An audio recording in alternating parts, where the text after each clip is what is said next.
Hello friends, आप Mukesh Goyal. I hope कि आप सारे बहुत अच्छे हैं। और फ्रेंड्स, हम बात करेंगे जो 17 अक्टूबर को एग्ज़ाम हुआ है उसका मॉर्निंग शिफ्ट में पेपर 1 का रिव्यू के बारे में बात करेंगे और इवनिंग शिफ्ट में भी पेपर कैसा हुआ उसके रिव्यू के बारे में बात करेंगे।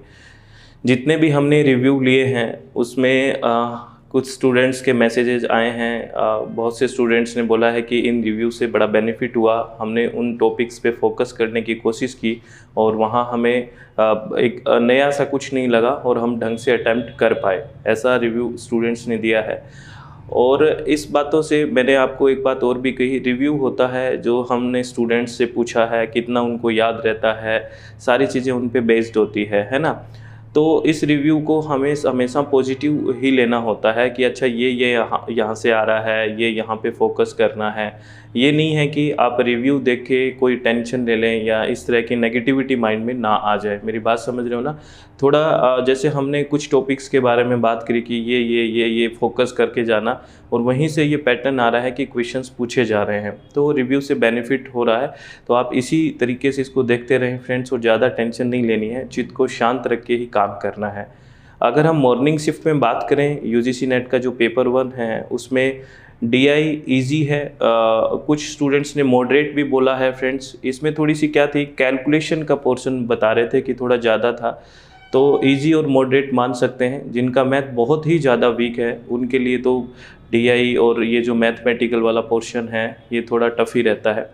बहुत से स्टूडेंट्स को मैं एक बात कहना चाहता हूँ। बहुत से स्टूडेंट्स कहते हैं कि मेरी है ना डीआई अच्छी नहीं है और मैथमेटिकल रीजनिंग और डीआई मेरे को मैथ नहीं आता, वरना तो पेपर 1 अच्छा हो जाता है। मैंने कहा अच्छा ठीक है, वेरी गुड, कोई बात नहीं, लेकिन कितने क्वेश्चंस ठीक होते हैं आपके, तो उनसे पूछो तो 22 से 23 क्वेश्चन ठीक होते हैं पेपर 1 में।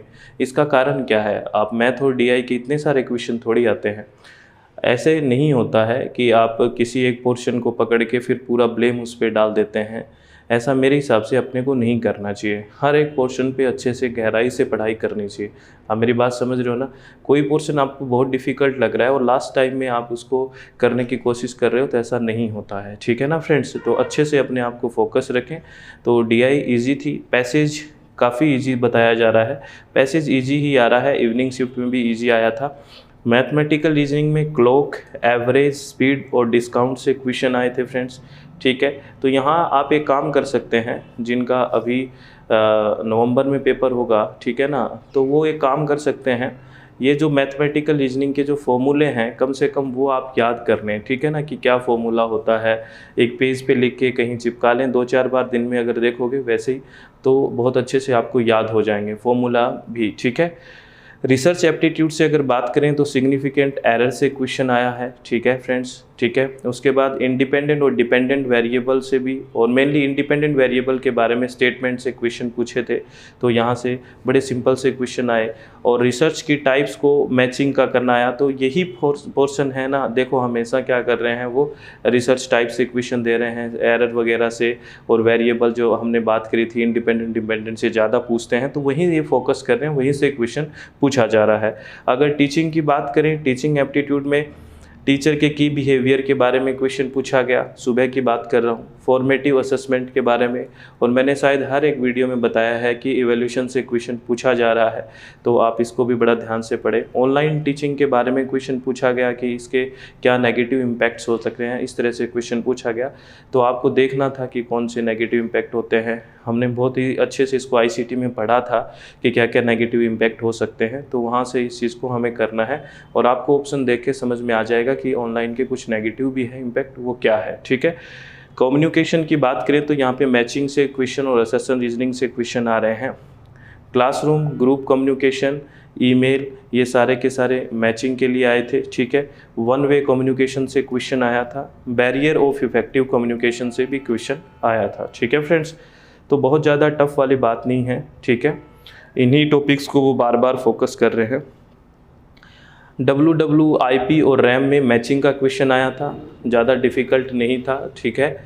उसके बाद वाईफाई और रैम्स और रोम से भी क्वेश्चन आया है। ठीक है फ्रेंड्स, रैम और रोम के बारे में हमने हर एक वीडियो में बात करी है कि रोम में बसने वाली ऐसी सारी बातें करी है। तो आप एक बार रिव्यू को फटाफट देख लें, क्योंकि अभी नवंबर में पेपर है, तो रिव्यू को फटाफट देखें, ज़्यादा टाइम आप वेस्ट ना करें। ठीक है, बहुत जल्दी देखें।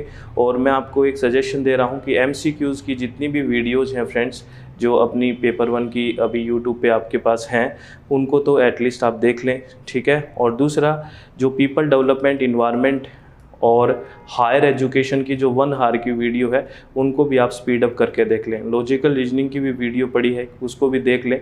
मतलब कहने का मतलब जो कंटेंट अभी आपके पास जो यूट्यूब फॉलोवर है उनको स्पीड अप करके देखें, वहाँ से भी आपको बेनिफिट मिलेगा। और आपको एक इन्फॉर्मेशन दे देता हूँ कि नेक्स्ट एग्ज़ाम के लिए अभी रजिस्ट्रेशन ओपन है, पेपर 1 के लिए भी, और पेपर 2 जिसका इन्वायरमेंटल साइंस है कोड नंबर 89, उनके रजिस्ट्रेशन भी ओपन है। ठीक है, लॉजिकल रीजनिंग में फालिसीज और मिडल टर्म से क्वेश्चन आए थे। ठीक है ना फ्रेंड्स, फालिसी और मिडल टर्म के बारे में क्वेश्चन पूछा गया था। पीपल डेवलपमेंट और इन्वायरमेंट में PCB केमिकल्स होते हैं, उनके बारे में डेसिबल से भी क्वेश्चन पूछा गया। इंटरनेशनल एग्रीमेंट और कार्बन डाइऑक्साइड इमिशन से भी क्वेश्चन पूछे गए हैं। ये आप जो unit people development and environment की देख लोगे 1 आवर में जो पढ़ी है कंप्लीट, सारे लगभग टॉपिक आपके क्लियर हो जाएंगे। ठीक है फ्रेंड्स, हायर एजुकेशन में कौन सी कोर्स डेवलपमेंट की बात करती है, लर्निंग प्रमोट्स और वेदास के बारे में क्वेश्चन पूछा गया। ये भी हायर एजुकेशन का जो 1 आवर का वीडियो पड़ा है वो आप देख लें फ्रेंड्स, आपको बड़ा बेनिफिट मेरे हिसाब से हो सकता है, तो आप फटाफट वहाँ से रिवीजन कर सकते हैं। ठीक है, आगे अगर बात करें हम इवनिंग शिफ्ट में जो हुआ पेपर 17 अक्टूबर में ही, उसमें क्या रिव्यू हैं स्टूडेंट्स के। जो ज़्यादातर स्टूडेंट्स से मेरी बात हुई, उन्होंने कहा कि जो DI थी इवनिंग में वो मॉडरेट थी। ऐसे बोला है स्टूडेंट्स ने कि मॉडरेट थी। पैसेज है वो इजी था, डायरेक्ट आ रहे थे, ऐसे बोला है। मैथमेटिकल रीजनिंग के 3 से 4 क्वेश्चन थे, तो इवनिंग में कुछ स्टूडेंट्स को ज़्यादा याद नहीं, कह रहे क्लॉक से भी क्वेश्चन आया था। ठीक है, तो मैथमेटिकल रीजनिंग में तो आपको एक ही सॉल्यूशन है, जिसका मैथ बहुत अच्छा है तो उसको तो घबराने की ज़रूरत नहीं है। जो बहुत ही वीक है वो ज़्यादा टाइम इस पर ना दें। ठीक है, कुछ फॉर्मूले लिख के छोड़ लें, उनको बार बार दोहराएं, और एक आधा क्वेश्चन, 2 भी क्वेश्चन अगर आप डेली कर लेते हो, अभी आपका नेक्स्ट नवंबर में जो एग्ज़ाम है हिंदी वालों का और अदर लैंग्वेजेस वालों का, तो 2 भी क्वेश्चन आप करते हो तो बेनिफिट हो जाएगा पेपर में, लेकिन वो समझ के करना है। ठीक है, रिसर्च एप्टीट्यूड से, एक्सपेरिमेंटल और एक्स पोस्ट फैक्टो रिसर्च से भी क्वेश्चन पूछा गया, इनमें डिफरेंस की बात की गई। एक्शन रिसर्च से भी क्वेश्चन पूछा गया, रिसर्च प्रोसेस से क्वेश्चन पूछा गया, और सैम्पलिंग से भी क्वेश्चन पूछा गया। तो हर बार पूछा जा रहा है, सैम्पलिंग से तो कभी न कभी पूछ ही लेते हैं। ठीक है, रैंडम, नॉन रैंडम, प्रोबेबल और नॉन प्रोबेबल जो सैम्पलिंग है वहाँ से। टीचिंग एप्टीट्यूड की बात करें तो फिर लेवल ऑफ टीचिंग के यहाँ पे रिफ्लेक्टिव पूछा गया था, टीचिंग का रिफ्लेक्टिव लेवल पूछा गया था। इफेक्टिव क्लासरूम कम्युनिकेशन भी पूछा गया, और इफेक्टिव टीचिंग के बारे में भी इसमें क्वेश्चन पूछा गया। तो मेरा कहने का मतलब है वो सेम सा ही पैटर्न रखा हुआ है हर रिव्यू में।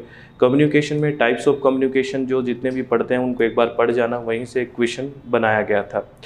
ICT में थोड़ा सा इसमें लेवल हाई कर दिया गया था, बता रहे हैं, तो इसमें मोडेम, SSD, HDD और मालवेयर से कोई क्वेश्चन पूछा गया था। ठीक है, जो भी ट्रोजन हॉर्स वगैरह जो मालवेयर की हम बात करते हैं डिटेल में, वायरस वगैरह, वहाँ से कोई क्वेश्चन था। मोडेम, SSD और HDD से भी कोई क्वेश्चन था। तो थोड़ा सा ये कह रहे हैं कि ICT हल्की सी टफ बनाई गई थी, लेकिन बहुत ज़्यादा टफ नहीं थी। ठीक है ना फ्रेंड्स, जो हमने ICT में पढ़ा है उसको अच्छे से रिवाइज करें, बहुत है। ठीक है, लॉजिकल रीजनिंग में आपसे जो मिडल टर्म से क्वेश्चन पूछा गया, हेत्वाभास, नेवी और कवलनावत्रिकी से भी क्वेश्चन पूछा गया। ये एज इट इज क्वेश्चन पूछा जा रहा है, जहां अपनी लॉजिकल रीजनिंग की अपनी जो बुकलेट है ना फ्रेंड्स, उनको आप अच्छे से कर लें। बहुत ज़्यादा बड़ी नहीं है, लॉजिकल रीजनिंग के जो चैप्टर्स हैं उनको आप अच्छे से करके जाएं, आपको मुझे लगता है कि बहुत ज़्यादा बेनिफिट होगा। ठीक है, अगर बात करें पीपल डेवलपमेंट एंड इन्वायरमेंट की, तो ग्रीन हाउस जो गैसेज हैं उनको डिक्रीजिंग ऑर्डर में लगाना था। ठीक है ना, जो ग्रीन हाउस गैसेज है वो कैसे, कितना मतलब ग्लोबल वार्मिंग में इफेक्टिव रोल करते हैं, उनको डिक्रीजिंग ऑर्डर में लगाना था कि सबसे ज़्यादा रिस्पॉन्सिबल कौन है, ये सारी बातें। हैवी मेटल से, यानी कि कैडमियम वगैरह से भी क्वेश्चन पूछा गया था, पेरिस एग्रीमेंट से और नेचुरल हजार्ड से भी क्वेश्चन आया था। ठीक है ना फ्रेंड्स, ये सब मेमोरी बेस्ड है जो स्टूडेंट्स को याद थे, तो कोई ऐसी चीज़ घबराने वाली थी नहीं, बहुत सिंपल सी बातें पूछी गई है। हायर एजुकेशन में स्वयंप्रभा, एनडीएल, यूनिवर्सिटी हेड के बारे में फिर से क्वेश्चन पूछ लिया गया है, तो बहुत डिफ़िकल्ट नहीं है, ये सारी स्कीम्स आपको पता है, मैचिंग का क्वेश्चन पूछा गया था।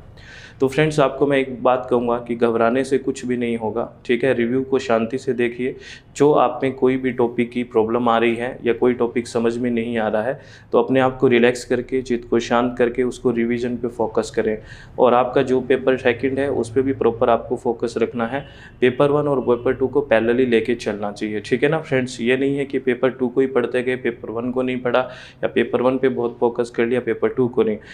पैरेलली आपको चलना चाहिए, ठीक है। डेली रिवीजन में मेरे हिसाब से दोनों सब्जेक्ट को इंक्लूड करना चाहिए, पेपर 1 को भी और पेपर 2 को भी। बिना किसी टेंशन के आपको तैयारी करनी है, बिना किसी जल्दबाजी के काम करना है, कोई भी हड़बड़ी दिमाग में नहीं होनी चाहिए। अगर आपका चित्त शांत है, माइंड रिलैक्स है और आप अच्छे से फोकस होकर पेपर को अटेम्प्ट करते हैं, तो आपका पेपर बहुत ही अच्छा होगा। तो आप घबराइए नहीं, अच्छे से तैयारी करिए और आपकी तैयारी बहुत अच्छी है। All the very best. Thank you, thanks a lot friends.